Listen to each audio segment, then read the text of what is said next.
കഴിഞ്ഞ ദിവസം B hotel ടാസ്കിന്റെ ഭാഗമായി മുൻ മത്സരാർത്ഥിയായ റിയാസ് സലീം ചലഞ്ചറായി ബിഗ് ബോസ് മലയാളം സീസൺ 7-ൽ എത്തിയിരുന്നു.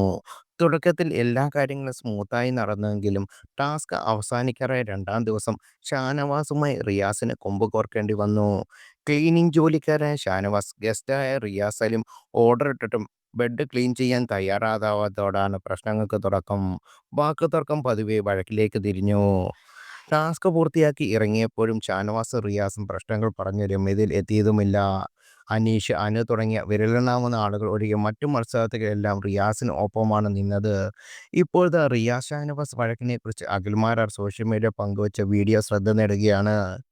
സർക്കാസം പോലെ റിയാസിനെ പരിഹസിച്ചും ഷാനവാസിനെ പിന്തുണച്ചുമുള്ളതാണ് അഖിലിന്റെ വീഡിയോ. ആണുങ്ങളെ വിളിക്കേണ്ട വിളി റിയാസിനെ നോക്കി ഷാനവാസ് വിളിക്കരുതായിരുന്നു എന്നാണ് അഖിൽമാരാർ പറഞ്ഞത്. ഏതൊരു ബിഗ് ബോസ് സീസണിൽ മഹാഭാഗ്യമാണ് റിയാസ് സലീം എന്ന മത്സരാർത്ഥി. ഒരാൾക്ക് ബിഗ് ബോസ് ജയിക്കാൻ വേണ്ട എല്ലാ കണ്ടങ്ങളും അപ്പുറത്തുനിന്ന് കൊടുക്കാൻ ശേഷിയുള്ള, സമൂഹത്തിൽ ഒറ്റപ്പെട്ടു നിൽക്കുന്നവരെ ചേർത്ത് പിടിച്ച് ഉയർത്തിക്കൊണ്ടുവരാൻ ശേഷിയുള്ള ഒരു മികച്ച മത്സരാർത്ഥിയാണ് റിയാസ്. ഇതെല്ലാം സീസൺ 5-ൽ കോടതി ടാസ്കിൽ റിയാസ് വന്നപ്പോൾ നിങ്ങൾ എല്ലാവരും കണ്ടതാണ്. സീസൺ 4 റോബിൻ വലിയൊരു ഇഷ്ടം പ്രേക്ഷകരിൽ നിന്ന് മേടിച്ചു കൊടുക്കാൻ വലിയൊരു പങ്ക് വഹിച്ചതും റിയാസ് തന്നെയാണ്.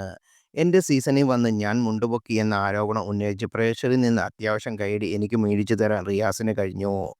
അതുപോലെ കഴിഞ്ഞ 5-6 ദിവസമായി അനങ്ങാതിരുന്ന ഷാനവാസിനെ ഫയറാക്കി മാറ്റാനും റിയാസിന് കഴിഞ്ഞു. ഈ വീക്കിലോ അടുത്ത വീക്കിലോ എവിക്റ്റായി പോകാനിരുന്ന ലക്ഷ്മിക്ക് വോട്ടിംഗ് കുതിപ്പ് ഉണ്ടാക്കി കൊടുക്കാനും റിയാസിന് 2 ദിവസം കൊണ്ട് കഴിഞ്ഞു. കഴിഞ്ഞ എപ്പിസോഡിൽ വഴക്കിനിടയിൽ ഷാനവാസ് പലതവണ റിയാസിനെ എടാ പോടാ എന്ന് വിളിച്ച് സംസാരിക്കുന്നത് കണ്ടിരുന്നു. ഷാനവാസിന് ആ പദപ്രയോഗം വളരെ മോശമാണെന്ന് റിയാസിനും പറയുന്നുണ്ടായിരുന്നു. സത്യം പറഞ്ഞാൽ ഷാനവാസ് കാണിച്ചത് വളരെ മോശമാണ്. എടാ പോടാ എന്ന് റിയാസിനെ വിളിച്ച് ഷാനവാസ് സംസാരിക്കാൻ പാടില്ലായിരുന്നു. എടാ പോടാ എന്ന് വിളിക്കേണ്ടത് ആണുങ്ങളെയാണ്.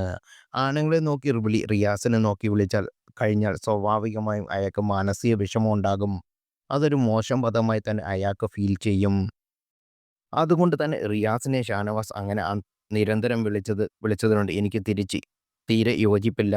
ഒരു ഹോട്ടലിൽ പോയി റൂമെടുത്ത് കിടന്നുറങ്ങി എഴുന്നേറ്റാൽ സ്വന്തം പുതപ്പ് മടക്കി വെക്കുന്നതും ബെഡ്ഷീറ്റ് വിരിക്കുന്നതും നമ്മൾ തന്നാണ്. അതിനു മാത്രമായി ആരും ഹൗസ് കീപ്പിംഗ് ആശ്രയിക്കുന്നത് തോന്നുന്നില്ല. അതൊരു സാമാന്യ മര്യാദയാണ്. അത് റിയാസ് കാണിക്കാത്തത് ഷാനവാസിന് വാശി പിടിച്ചു. ഉപയോഗിച്ച ടിഷ്യൂസ് ഹാളിൽ വിതറി.